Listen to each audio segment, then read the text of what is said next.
Hi friends, welcome to Annam's Recipes. இன்னைக்கு bread halwa எப்படி செய்யலான்னு பார்ப்போம்.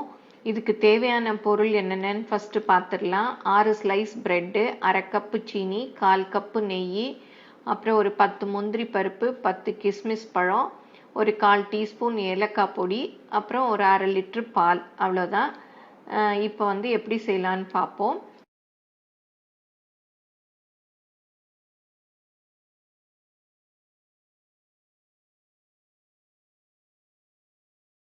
ஃபஸ்ட்டு 6 ஸ்லைஸ் ப்ரெட்டு சொல்லியிருக்கோம் இல்லையா, அதெல்லாம் சின்ன சின்ன பீசஸாக கட் பண்ணி வச்சுக்கணும்.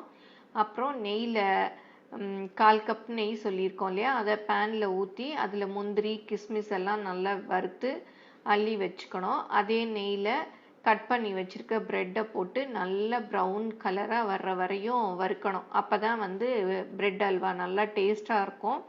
அடுப்பை குறைச்சி வச்சு வறுக்கணும். ஹையில் வச்சிட்டிங்கன்னா கருகி போயிடும், டேஸ்ட்டாக இருக்காது. சிம்மிலே வச்சு பொன்னிறமாக ரோஸ்ட் பண்ணணும். இல்லை நீங்கள் ஃபுல் சைஸ் ப்ரெட்டை கூட தோசை சட்டியில் கூட நீங்கள் நெய் ஊற்றி நல்லா மொறு மொறுன்னு வறுத்து எடுக்கிறதுனாலும் எடுத்துக்கலாம். அப்புறம் நீங்கள் நொறுக்கிட்டு கூட போட்டுக்கலாம். நான் இப்போ சின்ன சின்ன பீசஸாக கட் பண்ணி போட்டிருக்கேன். நல்லா வறுப்பட்ட உடனே பால் சொல்லியிருக்கோம் இல்லையா, அதை அப்படியே ஊற்றி நல்லா வேக விடணும். ஒரு கப்பு 250 ml பால் போதும்னு நினைக்கிறேன். பத்தலைன்னா கூட நீங்கள் அப்புறம் ஊற்றிக்கலாம். நல்லா ஊற்றி வேக விடணும்.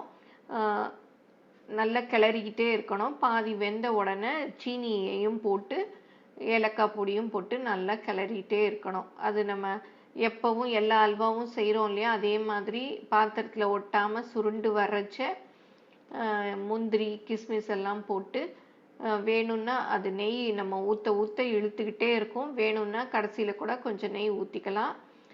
நல்லா சுருண்டு வந்ததும் இறக்கணும். ரொம்ப டேஸ்ட்டாக இருக்கும். ஈஸியான அல்வா, யார் வேணாலும் செய்யலாம். செஞ்சு பாருங்கள். எப்படி வந்ததுன்னு உங்கள் கமெண்ட்ஸை சொல்லுங்கள். பிடிச்சிருந்தால் லைக் பண்ணுங்கள். எங்கள் சேனலை மறக்காமல் சப்ஸ்கிரைப் பண்ணுங்கள்.